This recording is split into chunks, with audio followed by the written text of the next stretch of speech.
My grandson took $63,000 from me while I was still wearing black. I found out on a Tuesday morning. By Thursday, I knew exactly what I was going to do about it. And on Saturday, I invited him over for dinner. I set the table with Margaret's good china, the ivory set with the gold rim she'd saved for Thanksgiving and Christmas and the night our son was born. I cooked a pot roast, the way she used to make it, slow and low with carrots and potatoes and that little pinch of rosemary she always said was the secret. I lit the candles. I put on a clean shirt. When my grandson walked in and saw that table, he smiled the way a man smiles when he thinks he's already won. "Grandpa," he said, spreading his arms wide, "you didn't have to do all this." I told him to sit down. He didn't know that the chair across from him was already taken. He just couldn't see who was sitting in it yet. Drop a comment below before we go any further. Where are you watching this from? My name is Earl Whitfield. I turned 67 this past April, born and raised in Chattanooga, Tennessee, third generation on the same street. My grandfather built the house I'm sitting in right now. My father added the back porch. I put in the new roof in 1987 and haven't touched it since because I did it right the first time. I spent 31 years driving long haul for a regional freight company out of Knoxville. 18-wheelers mostly. Interstate 75 to Atlanta, up through the Carolinas, sometimes out west if they needed the extra hand. I retired at 62 with a clean record and a pension that wasn't much but was honest. Margaret and I had enough. We weren't rich people, but we were comfortable people, which in my experience is better. Margaret. I should tell you about Margaret. We met when I was 22 and she was 20. I was at a church picnic I didn't want to attend, standing near the potato salad table because it was the least crowded spot, and she walked up beside me and said, without looking at me, "The macaroni salad is better, but nobody ever goes for it because it doesn't look as pretty." I married her 14 months later and never once regretted a single day of it. We had one son, David. He grew up decent and hard-working, moved to Nashville with his wife Karen in his late 20s, had a boy they named Tyler.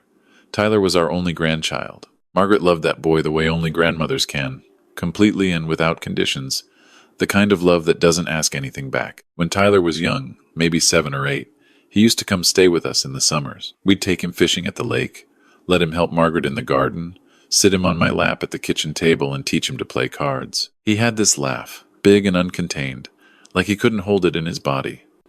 Margaret used to say that boy laughs with his whole chest. I'm telling you who Tyler was because you need to understand who he became. Margaret passed 22 months ago, pancreatic cancer. She was diagnosed in February and gone by June. 4 months. We didn't have time to get used to the idea before it was already over. The last thing she said to me that I could clearly hear was, "Don't let the garden go." I haven't let the garden go. After she died, I was the kind of loss that doesn't announce itself. I still got up in the morning, still made coffee, still drove to the hardware store on Saturdays, still went to church, still called David on Sundays. From the outside, I looked like a man who was managing. On the inside, I was just moving through rooms that used to have more light in them. Tyler started coming around more after the funeral. At first I was grateful. He'd stop by on weekday evenings, have dinner, watch the game with me. He asked questions about Margaret, which I appreciated. Most people stop saying her name after a few months, like they're protecting you, but what they're actually doing is making her disappear faster. Tyler kept saying her name. He'd pick up one of her figurines from the shelf and say, "Grandma loved this one, didn't she?" And I'd tell him the story behind it, and for an hour or two I didn't feel so empty. I should have been more careful about what I mistook for love. 3 months after the funeral, Tyler came to me with a business idea. He was 31 years old, working a mid-level sales job in Nashville, never quite getting traction, always one opportunity away from the thing that was going to change everything. He sat at my kitchen table, the same table where I'd taught him to play poker 20 years ago, and he laid out a plan for a logistics consulting firm. He'd seen it from the inside, he said. He knew where the inefficiencies were. He just needed startup capital to get the office space, the software licenses, the first 6 months of operating costs. He needed $60,000. I told him I'd think about it. I did think about it. I thought about it for a week. I called David, who said he didn't know much about Tyler's business plans, but that Tyler had always been sharp. I prayed about it. I sat in the garden Margaret had loved, and I thought about what she would say. She would have said, "Trust your gut, Earl." My gut said wait, but my grief said yes. And grief is louder than gut when you're still raw with it. I gave Tyler $63,000. The extra 3 was for what he called setup costs that came up after we'd already agreed on the number. I wrote him a check from the savings account Margaret and I had built over 40 years of careful living. I told him it wasn't a gift. It was a loan. and that we'd shake on the terms like men. We shook hands at that kitchen table. He never opened a business. I didn't find out for 7 months. 7 months of Tyler calling every few weeks with updates that sounded like progress. Lease negotiations taking longer than expected. A software partnership that fell through and needed to be replaced. A key hire who backed out. Always something. Always reasonable. Always just around the corner from the breakthrough. I believed him because I wanted to. Because when you're grieving and lonely and someone you love keeps showing up and saying your dead wife's name with tenderness, you give them more runway than you should. What ended it was an accident. I was in Nashville visiting David in early spring. David and Karen had gone to the grocery store, and I was sitting in their living room when Tyler stopped by, not knowing I'd be there. He walked in with a woman I didn't recognize and the kind of tan you only get from a week, somewhere warm. He saw me on the couch, and everything about his face changed in under a second, smoothed over fast, the way a pond closes over a stone. But I saw it. I didn't say anything that day, but I started paying attention. I called the county clerk's office in Nashville the following week and asked a simple question about whether a business by the name Tyler had used was registered. The woman on the phone was polite and efficient. No record, she said, never registered. I sat with the phone in my hand for a long time after that. I want to tell you something about what that moment felt like because I think it matters. It wasn't anger, not at first. It was a specific kind of grief that I didn't have a word for, like losing Margaret again, but sideways. She had loved Tyler so completely, so without reservation, and this boy had waited until she was barely in the ground before he looked at her husband and saw a number. That's what broke me open. Not the money, the calculation behind it. I didn't call Tyler, didn't call David. I went out to the back porch, the one my father built, and I sat in the old wooden chair and I let myself feel all of it until it finished with me. By the time the sun went down, I knew what I was going to do. I wasn't going to fall apart, I was going to be careful. The next morning, I called my neighbor and oldest friend, Gerald Moss.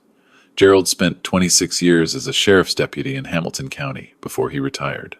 We've known each other since we were boys. He came over that afternoon and I told him everything. He sat across from me at the kitchen table and listened without interrupting, which is a skill most people never learn. When I finished, he said, "Earl, what you're describing is elder financial fraud.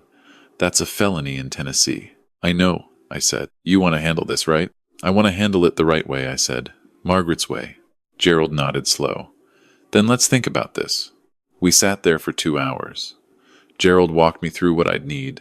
Documentation of the loan, proof the business never existed, evidence of where the money actually went. He knew a detective at the Chattanooga PD who handled financial crimes, a woman named Detective Sandra Reeves, sharp and thorough. He also called a lawyer friend of his, a man named Paul Abernathy, who had done civil fraud cases for 30 years. I want to be honest with you about the next few weeks because I think people don't talk about this part enough. Gathering the evidence wasn't hard. The canceled check was in my records. The lack of business registration was public record. But what was hard was going back through every phone call, every visit, every dinner, and seeing it differently. Reframing 7 months of what I had believed was a grieving grandson showing up for his grandfather, and understanding instead that it was a performance, that the stories about Margaret, the way he'd pick up her things and speak about her gently, that all of that had been a tool. That part was hard in a way I don't fully have words for. I found something in those weeks that surprised me. In the drawer of Margaret's writing desk, the little cherry wood one she kept in the corner of the bedroom, I found a notebook, her handwriting. She'd been keeping a record of Tyler's calls and visits over the years. Little notes, the kind a grandmother keeps just because she loves someone. Dates, things he'd said, things she'd noticed. The last entry was dated 2 weeks before she was diagnosed. Tyler called today. He seemed distracted, asked 3 times about our savings. I told him we were comfortable. He asked if we'd ever thought about investing in something new. I changed the subject. I don't know what to make of it.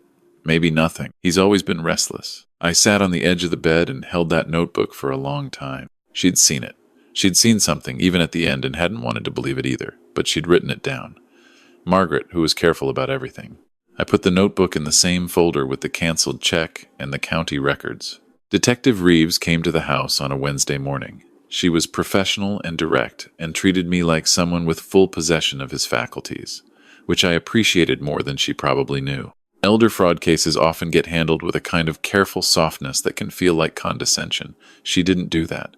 She sat at my kitchen table with a notepad and went through everything methodically. When I showed her Margaret's notebook, She stopped writing for a moment. "This is significant," she said quietly. "It was Margaret's last act of protection," I told her.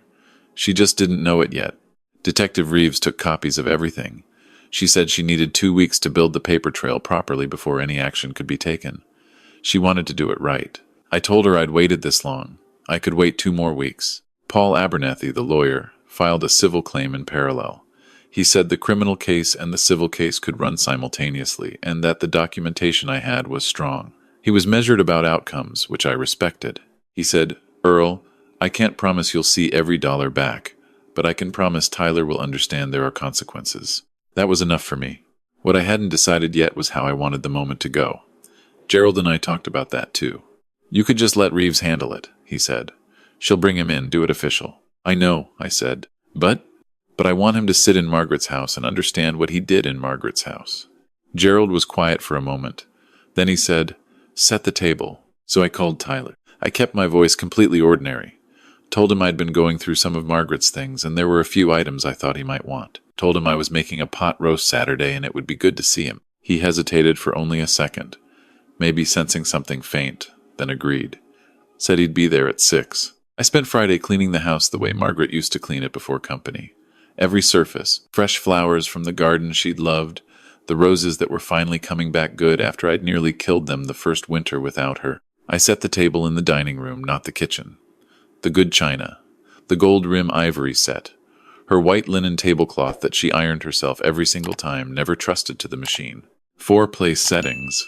Tyler would wonder about the extra plates. He'd assume I'd invited David and Karen.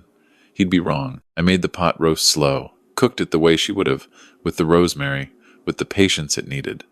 The house smelled the way it used to smell on holidays. Standing in that kitchen in her apron, the worn blue one she'd had for 15 years.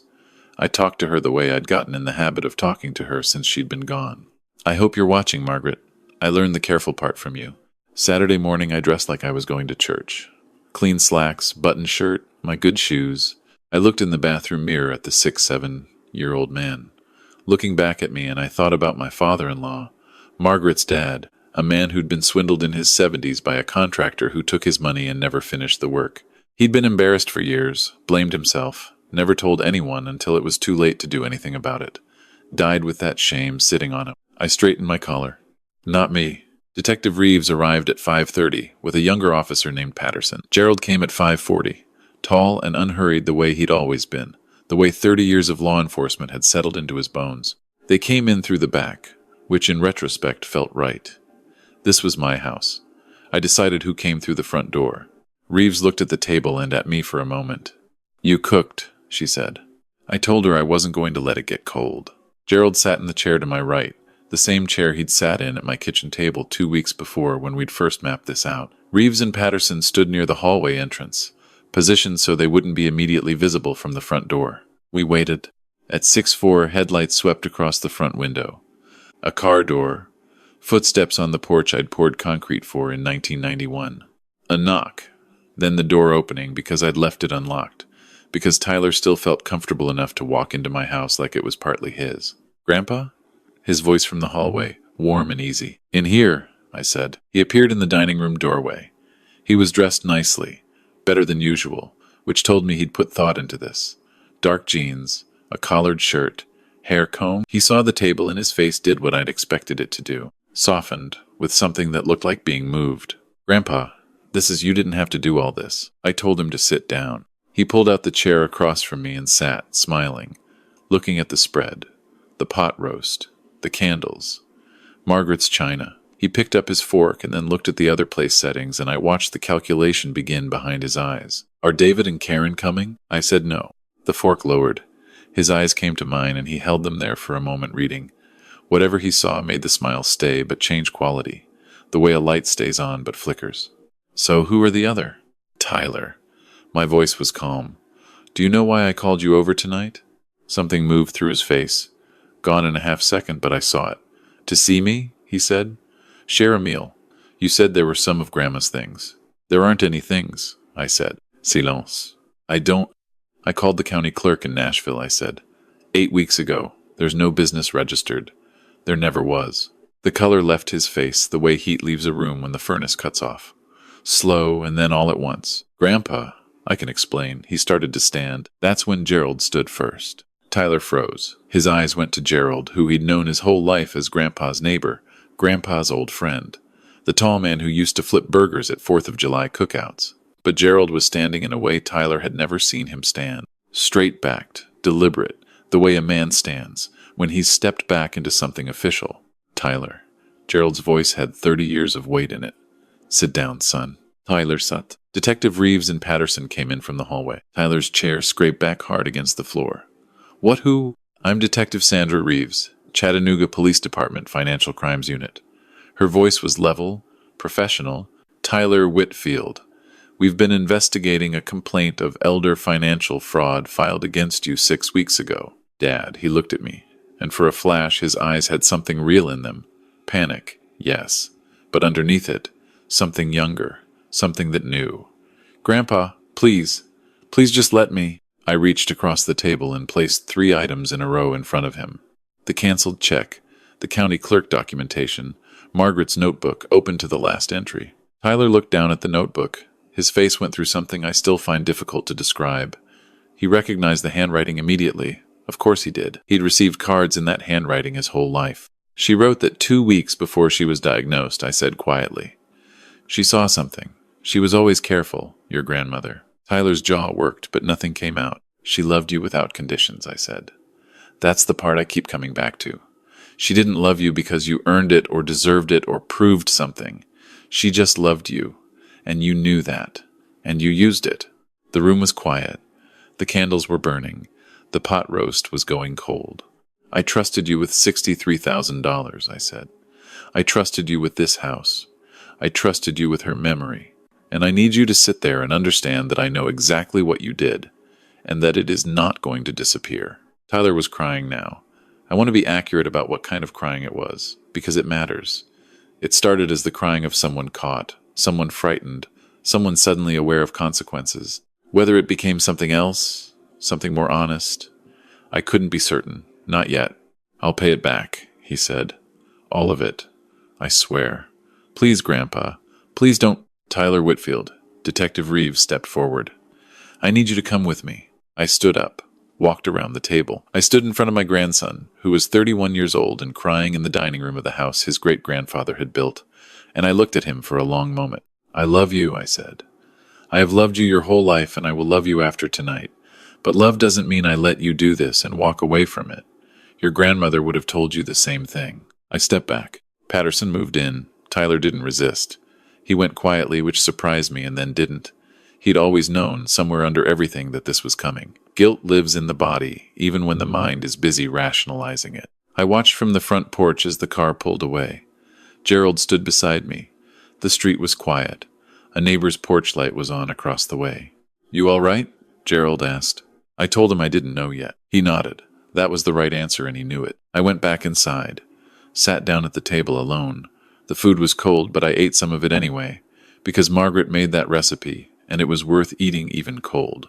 I cleared the table, washed the good china by hand the way she always had, folded the linen tablecloth and put it away. Then I went and sat in her chair, the reading chair by the window, and I stayed there for a while in the quiet. The legal process was neither fast nor dramatic. Tyler was charged with 1 count of financial exploitation of a vulnerable adult, a Class C felony in Tennessee. Paul Abernathy's civil suit ran alongside it. David called me the night of the arrest, his voice a mixture of devastation and something that kept trying to sound like disbelief but wasn't quite making it.